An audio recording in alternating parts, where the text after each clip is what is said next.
So welcome guys, Mark Dickinson here. Today I was going to show you a real quick, cool and functional product that I have and how I flag through my ring shots. To be honest with you, it's one of the fastest ways that I've come about getting this to work.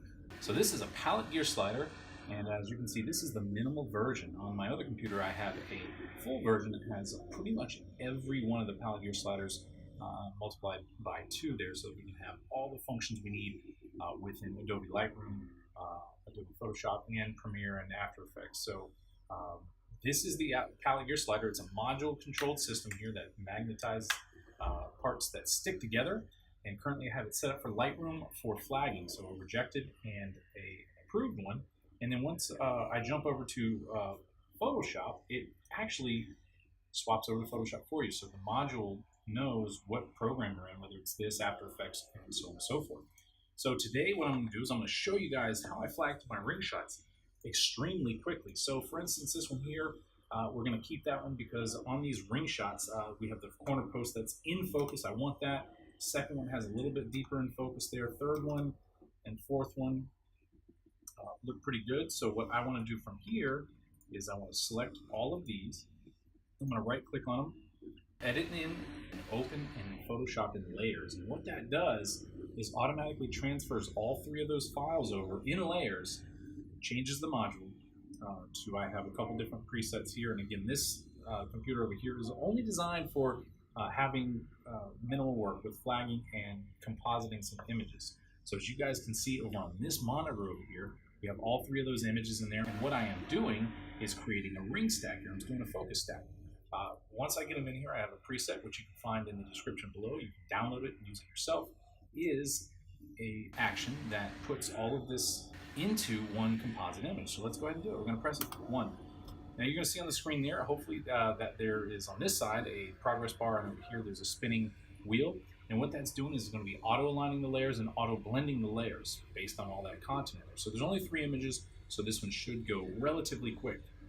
And as you can see there, it is done. The layers are all merged, and I have it set up to where it does a save as, so that it will jump right back into Lightroom there. We're going to hit that, hit yes.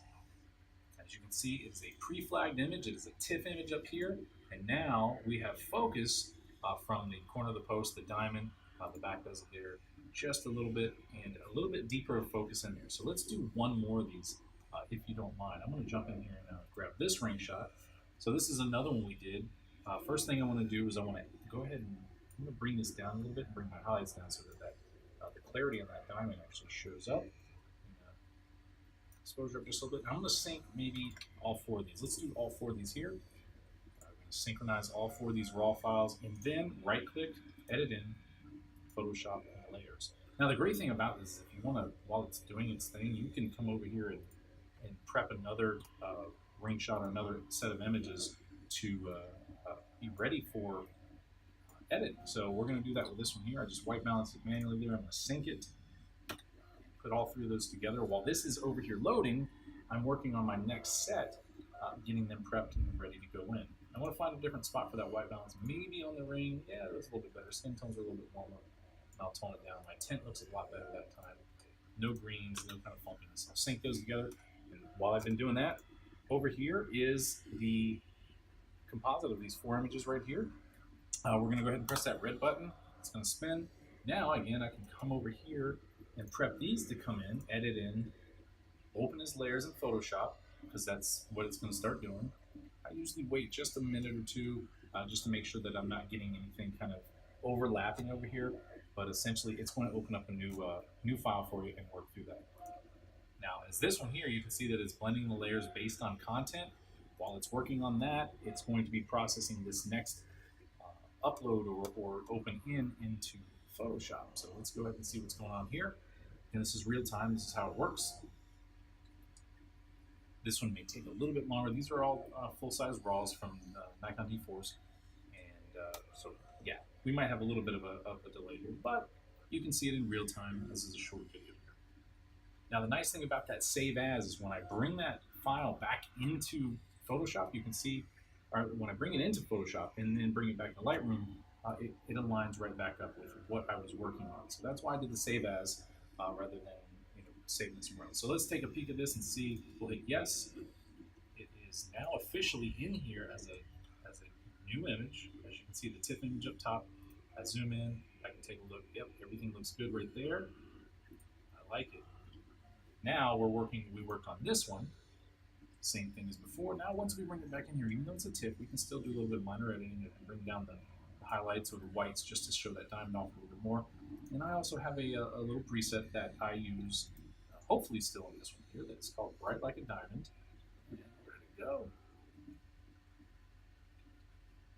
We will use hair and lashes on this because it'll do essentially the same type of process right there. So we'll do that and turn down the highlights just a tiny bit. And now that image is complete as well. And while that was working on, I'm over here.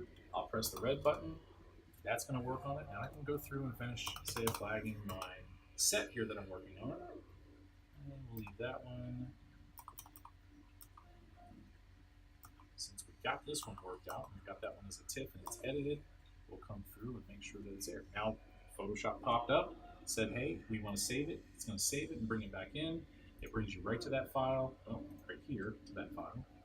And as you can see, there is a little bit of a border on these files. So what you need to do is from the layering and the composite there, you need to bring down your crop a little bit and move that around so that you do not have any borders. But make sure you have your aspect ratio locked on there, because otherwise it'll be funky, and printing out, if someone does want to print out a ring shot, will show some border errors on there, like you can see in the corners there. So we'll center it up there just a little bit like that, and again, that shot is done, it's approved. Now I can go back and reject these three. I'll reject this one, go back to my other shots, find my TIFF, which is usually like the very last one.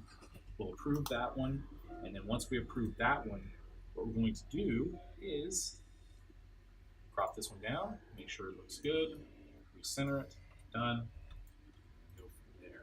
Same thing with this one, we'll recenter it. Normally I'll work in order on this, but for whatever reason, on these last, I just did not have it. So we'll reject, flag, reject, reject, and that is it. So that's how you use the palette gear sliders.